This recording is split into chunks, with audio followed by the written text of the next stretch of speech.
All right, guys, welcome to the show, the AMT podcast. It's just an abbreviation of Any Man Trading. It's slightly more ambiguous. That way my channel can't be pigeonholed necessarily, since I understand that most people who follow me do so because I tweet a lot about trading the odds on betting exchanges on sport.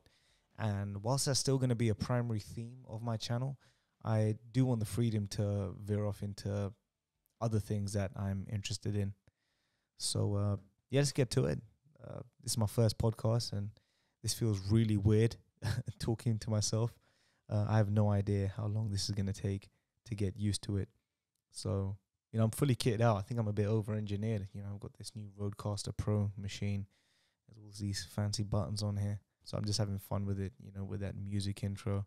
Kind of gives you that radio show sort of feel. And there's all these funky buttons on the pad. Let's give this a go. We've got that when I tell a joke, the odd time I tell a joke.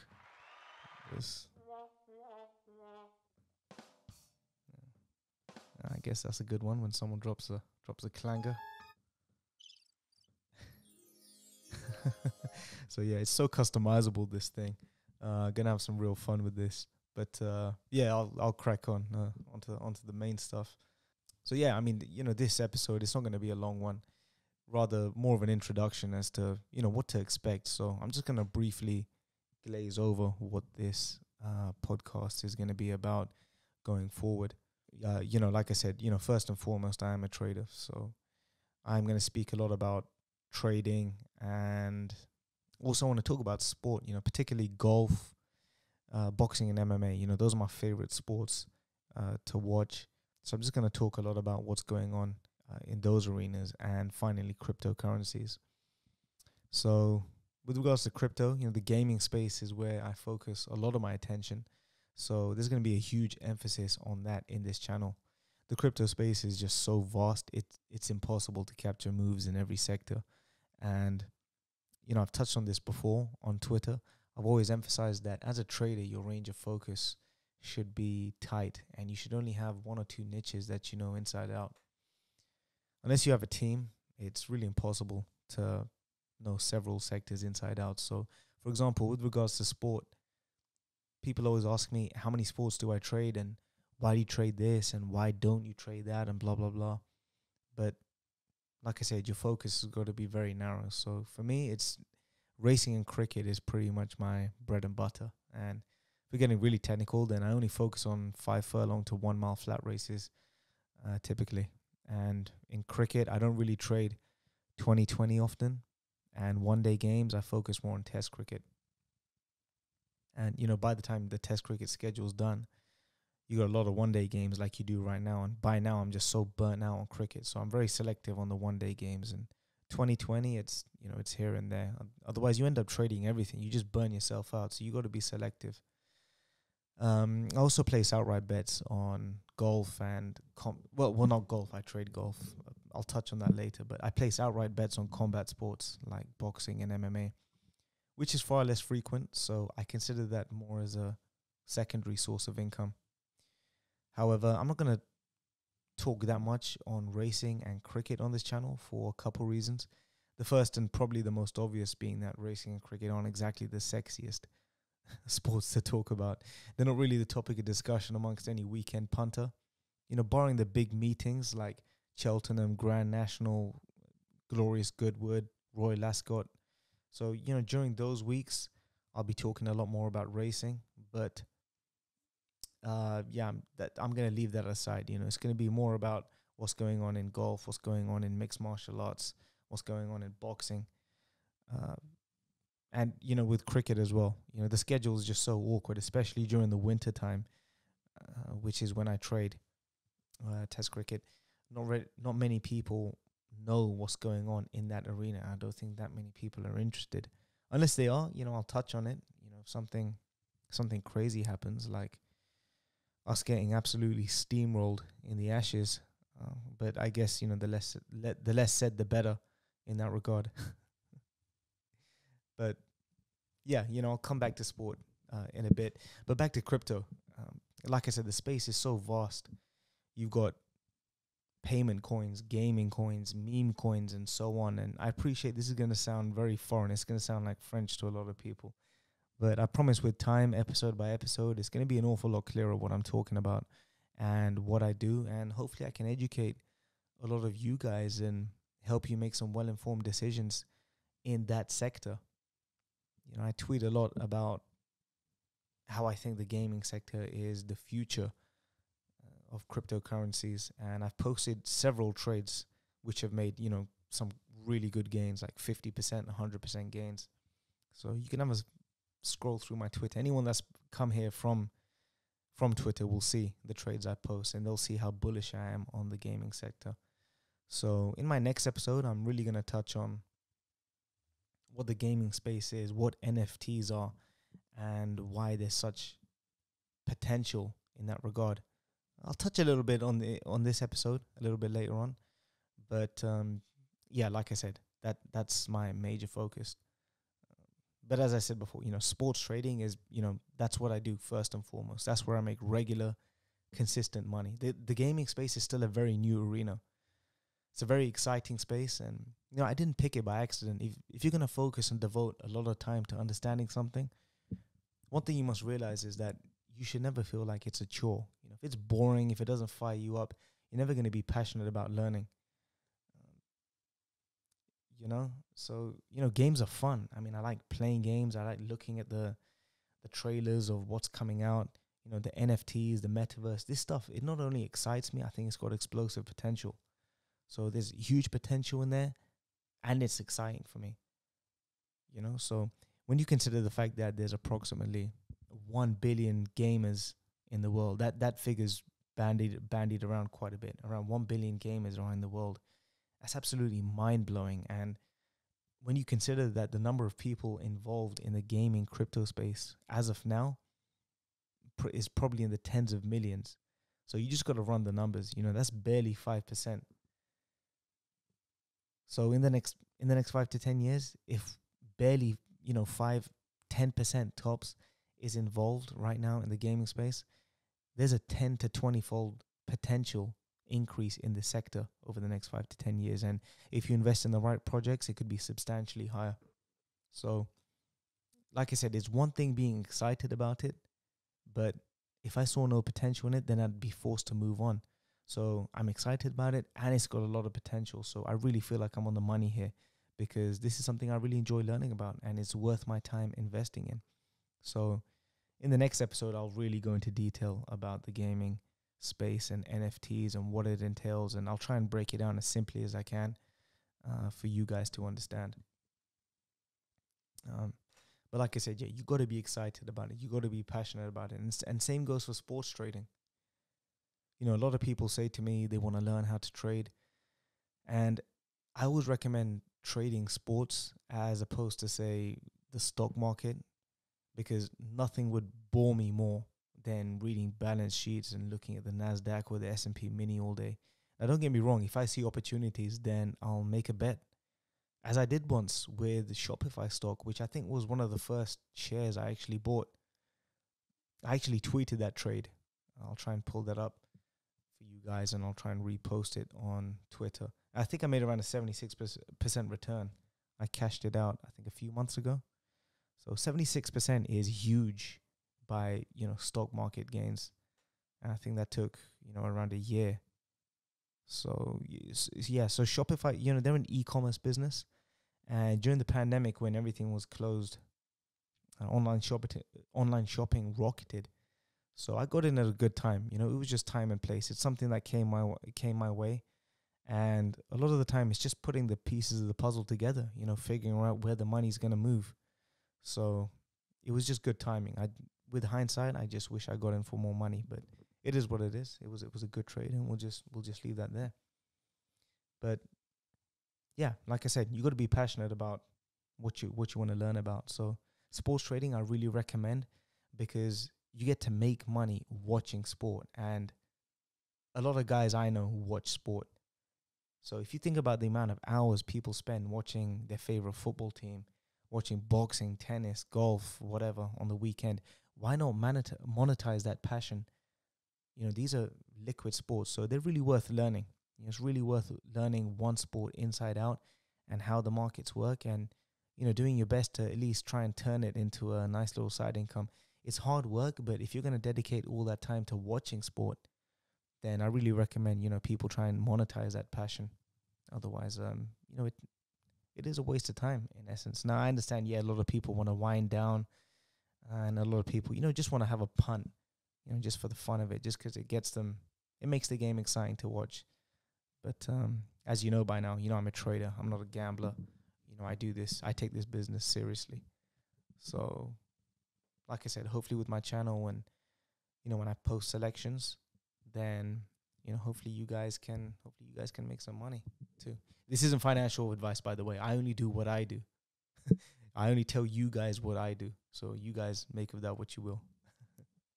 But, following on from that, I'll be talking about sports, like I said, particularly golf, boxing, UFC. Anyone that's followed me long enough on Twitter knows, that golf is my primary hobby. It's my passion, and I like to think I know the sport quite well. So I'll be talking a lot about the professional game and any important news that's trending. So, like I said, I already trade golf as a secondary income. Now, golf isn't the most liquid sport. On paper, it may look that way. So for a PGA Tour event, you may see, 1 to 2 million matched over the course of 4 days, and 500K to 1 million on the European Tour. So when it comes to European Tour, it's usually on during the day, and Sunday afternoons I usually take off. I'm actually playing golf myself, but those days where I do trade it, then I'm using smaller stakes and looking for bigger moves. But on the PGA Tour, you can get stuck in a little bit earlier and get into some good positions, for a good amount of money. But typically in golf, I'm waiting till the back nine of the final round. It's not really worth calling anything until then. The thing about golf is that in a tournament, you can have up to 30 people who are in the money.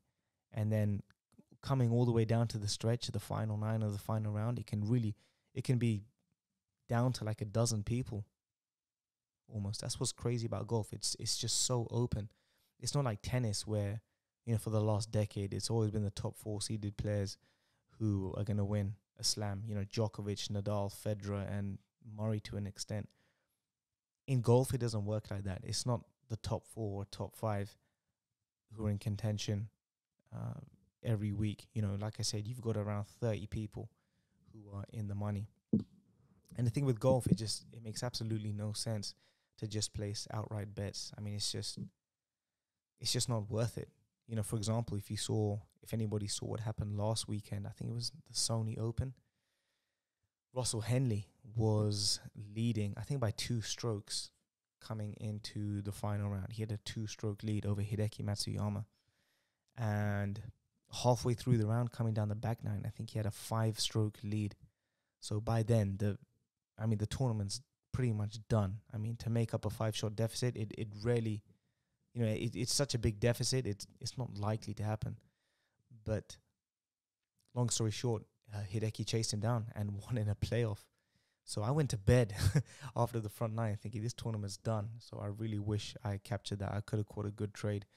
I'm guessing Russell Henley traded probably as low as 1.05, and I got flipped over. And I think he was coming into the tournament, he could have been 50 to 1, 40 to 1, 60 to 1. So imagine backing him for £10, £20. You were on track to win 800, 900, £1,000. And if you didn't cash out, you would have lost all that profit. So even when a guy looks nailed on, he can still lose.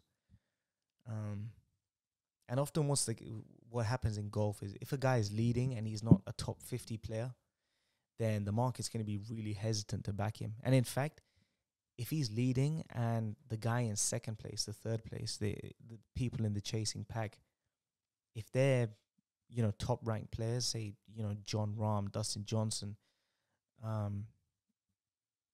Justin Thomas, Colin Morikawa, if it's like these guys who are in the chasing pack and they're a couple of shots behind, sometimes they'll be the favorite even though they're behind. So if you look at the odds book and if you're going by that thinking the favorites leading. That's actually not the case. So there's so many variables involved when it comes to betting on golf, and I always recommend trading it because, like I said, you can have a 50-1, 60-1 guy who can be leading for 3 rounds or even 4 rounds the whole way and then lose the tournament in the final few holes. So this is the reason why I get stuck in very late on golf. It takes a long time to build a picture, and rarely does a guy just steamroll the whole field for 4 rounds. Gone are the days when guys like Tiger Woods would do that. Or Koepka in the majors, for a certain period, or Jordan Spieth back in 2015-16. So, it's cutthroat, amongst the top guys. And like I said, to capture the big moves when the market it's most liquid doesn't happen till the final round of the back nine. So it's really it's well worth a look on the PGA Tour, and there's a lot of money to be made. And to a lesser extent, the European Tour, it's just not liquid enough. 500k to $1 million over 4 days. It's just not worth my time. So I just focus on PGA Tour in that regard. So I love trading golf. It's just a shame about the liquidity. If it had higher liquidity, say cricket, then I'd give up horse racing altogether. But golf, with regards to trading, is strictly reserved for Sunday evenings when I have nothing better to do. Now, onto boxing and mixed martial arts. On those sports, I just place outright bets. The main reason is lack of liquidity, and also boxing is very momentum based. So, if the favorite or the slight favorite dominates early and builds up a lead from the start, the market makes up its mind very quickly and the price just comes tumbling in. And rarely does an underdog come back into a fight. And if they do, then it makes for an exciting fight. And if it's a back and forth tear up between two closely matched fighters, then usually it's a no bet. I'm on the fence and just enjoy the fight. And also, it is difficult as well to trade, combat sports because they're so high octane. A fight can end in one punch. So in the event of a KO, if you're on the wrong side, you've lost a lot. And this is particularly the case with mixed martial arts, where there's so many variables involved. That's why there's so many upsets. What makes MMA so interesting is that, there's so many clashes in styles. You've got kickboxing, you've got Muay Thai, you've got jiu-jitsu, you've got freestyle wrestling. There's just so many variables involved. It's not just your fist, it's your elbows, it's your knees, you got takedowns, you got grappling, submissions, so many variables. So it's a lot harder to price up an MMA fight. So I don't get stuck in with mixed martial arts as much as I do with boxing. Boxing, I think over the last year, I've had around a 90% hit rate. And I've bet on several underdogs. And those were my losers. Actually, no, I take that back. Actually, ironically, the bets I lost were on the favorites. So even though I had a 90% hit rate, I can't remember exactly. It was maybe around 85%. I'll have to have a look back on it. But the fights I lost, the bets I lost were actually on the favorites. So, riddle me that. But yeah, with boxing and MMA, they're just not liquid enough to trade. And because they're so high octane and a fight can be lost with a punch, or a knee or a kick, it's just not worth trading. You can just lose the lot. So it's better to pick someone early and, just back them all the way. But there's a huge fight on the weekend coming at UFC 270 with the heavyweight title on the line. And to be honest, I don't think I'm going to be able to get a podcast out tomorrow in time for that. There's just no time for me to record anything. I'm busy over the next couple of days. So I'm going to cover it here. I know I promised this will just be an introductory podcast, but I'll give you guys a taster as to what to expect with my previews. So I'll give a betting preview for this fight, only because there's not enough time to cover it again.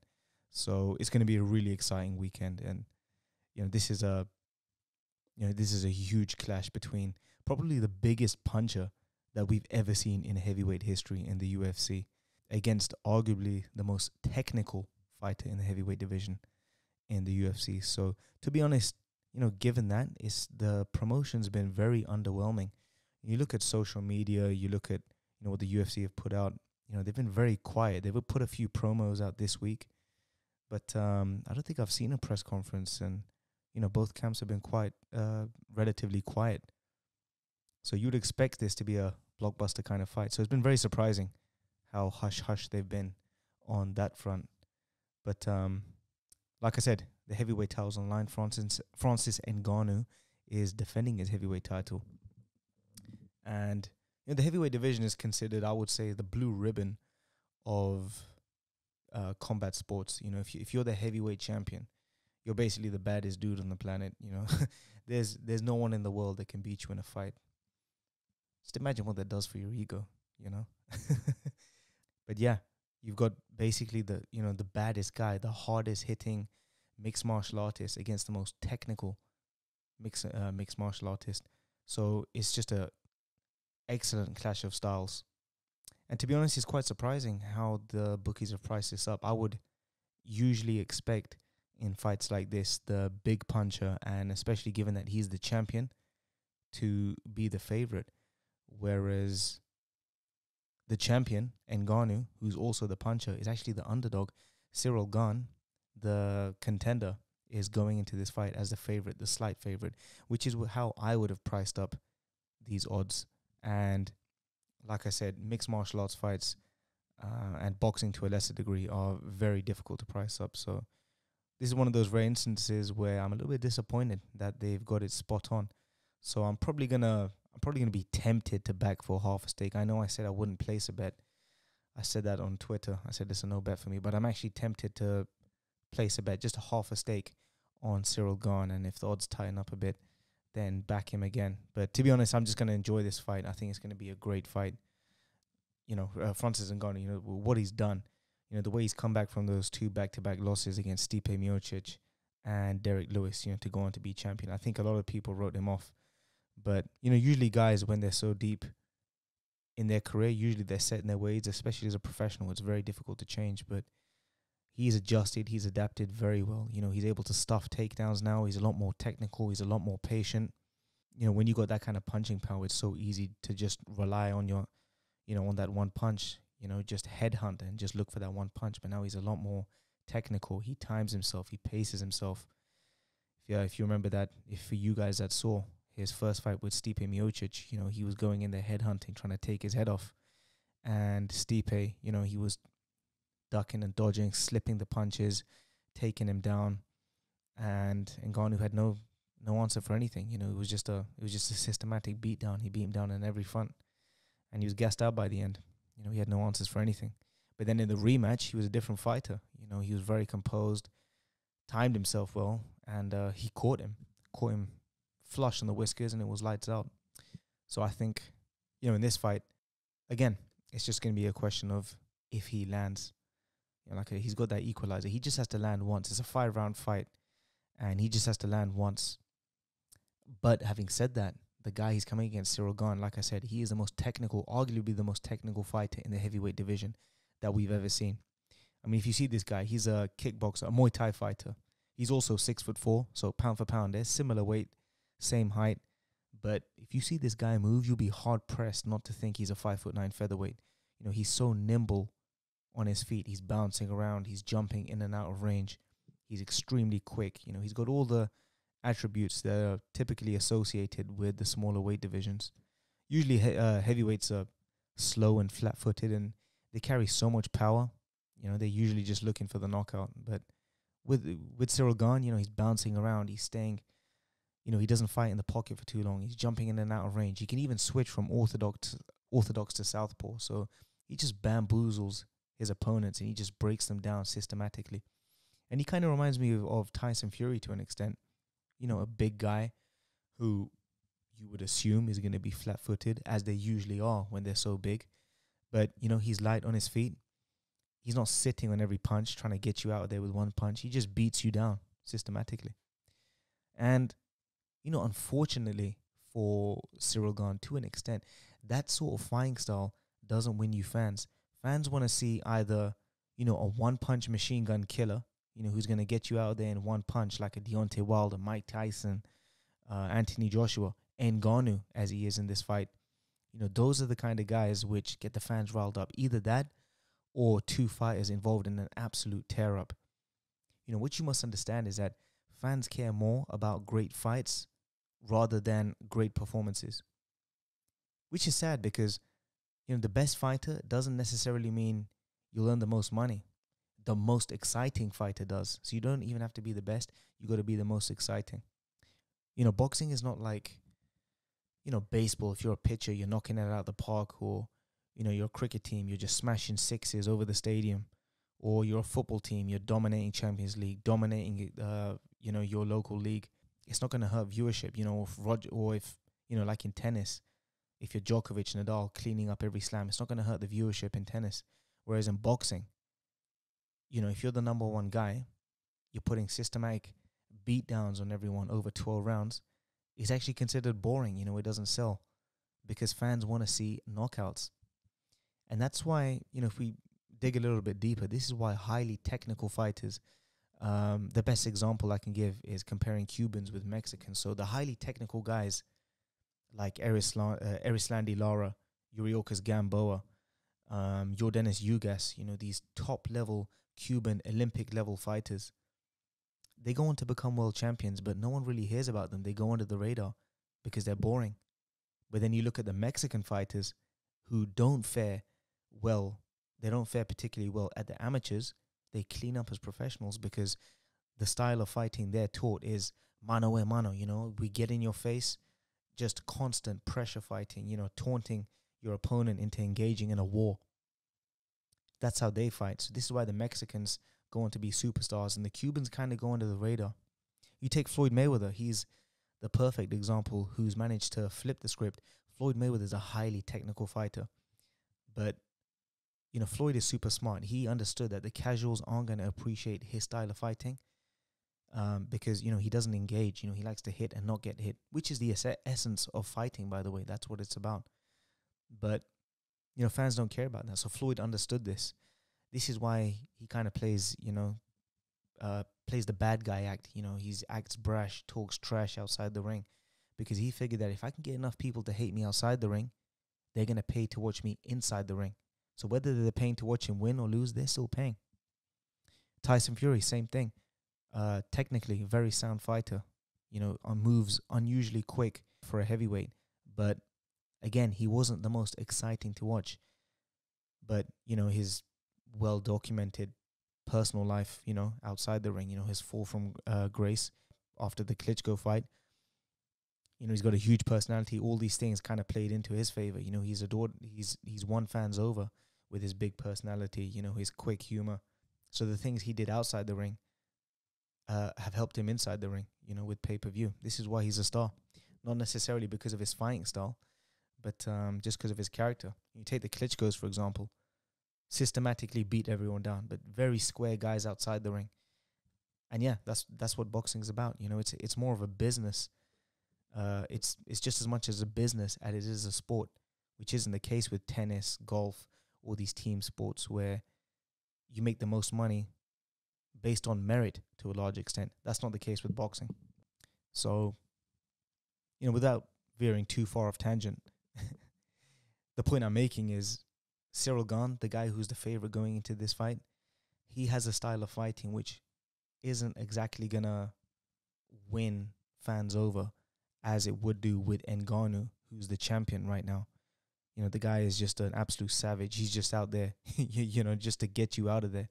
He doesn't get paid for overtime, So it's going to be a real exciting fight. I think it's going to be a high drama fight. If you guys watched Deontay Wilder, Tyson Fury, the first fight, not a lot of action. A lot of posturing, a lot of feints, not a lot of punches thrown, but it was high drama, constant drama, because no matter how badly Fury was putting a beat down on him, he was winning every round. You just know Deontay Wilder's one punch away from ending a fight, which he nearly did in the 12th round when he dropped Fury.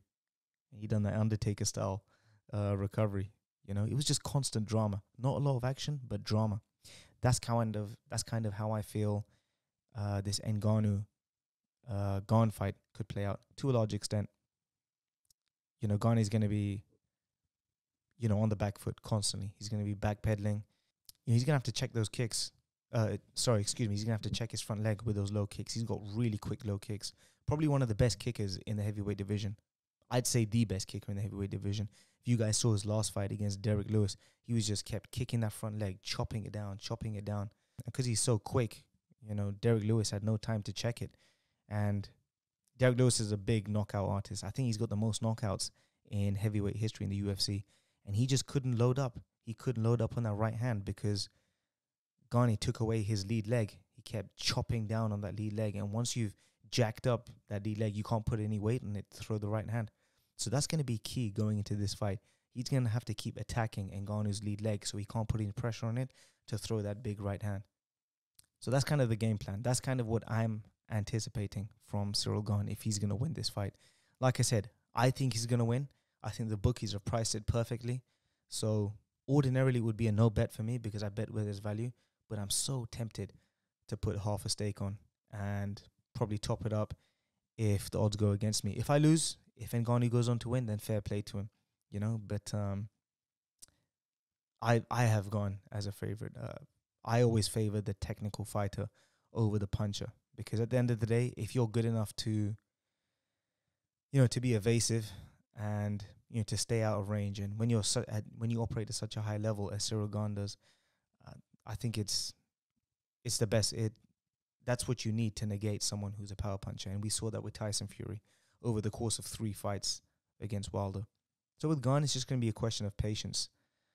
It's just going to be a patience game. Just let him load up, just counter punch him, attack that lead front leg, and take away their right hand. Those are going to be the keys.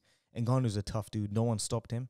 So I think it's going to go 5 rounds. I think it's going to be a decision. I think it's going to be a shutout. I don't see Gane scoring a knockout. If Ngannou wins, it's got to be by knockout. He's not going to win on points over 5 rounds. But for Ciryl Gane, like I said, he's not the kind of, one punch, end of fight kind of guy. He's the kind of guy to chop you down over 5 rounds. So I think he's going to win on points. That's my prediction. But like I said, the promotion's been really underwhelming for such a great fight. The hardest puncher in UFC against the most technical fighter of UFC, and social media and the UFC have been really quiet. So this is really surprising. And there's a great backstory to it as well. They're both from France. They had the same trainer. Ngannou moved to America, left his trainer in France, and his now ex-trainer is training Ciryl Gane. So there's already that backstory there. There's also some sparring footage that dropped. You guys can check that out on YouTube of Ciryl Gane and Francis Ngannou. And Ciryl Gane's pretty much lighting him up, counter-punching him, landing at will. So that didn't go too well. That didn't go down too well with Francis Ngannou, as you can imagine. Then Ngannou came out and said he actually knocked out Ciryl Gane in that sparring session. So make of that what you will. There's a lot of back and forth. It's going to be great drama. It's going to be high tension. And I'm looking forward to it. This is going to be a barnstorm of a fight. I'm really looking forward to it. I'm backing Ciryl Gane to win over 5 rounds by a shutout decision. So that's my preview for the fight. Let me know what you guys think. I'd love to know what you guys think. So leave your predictions in the comments, and I'll sponsor some of you guys if you agree or disagree. After that, there's not much going on the boxing front. I think the next big fight we have is Amir Khan versus Kell Brook, which I'll give my breakdown for in a following episode. But yeah, that's where we're going to wrap it up. As already mentioned, I'll be touching on other subjects here going forward in every episode with regards to trading, cryptocurrency, and previews on sports events coming up. But yeah, that's the triple threat: crypto, trading, and sports. And hopefully with your guys' support, if this channel grows big enough, I can get some cool guests on here and we can have some fun conversations. But for the most part, until then at least, you're going to have to put up with my musings. You're going to have to hear me talking to myself, which still feels super weird. I think it's going to take a long while for me to get used to. But, I'm going to have fun with it. And we'll see where we go from here. And we'll wrap it up here. So if you guys listen to me till the end, thank you. I'm humbled, and I'll see you guys soon.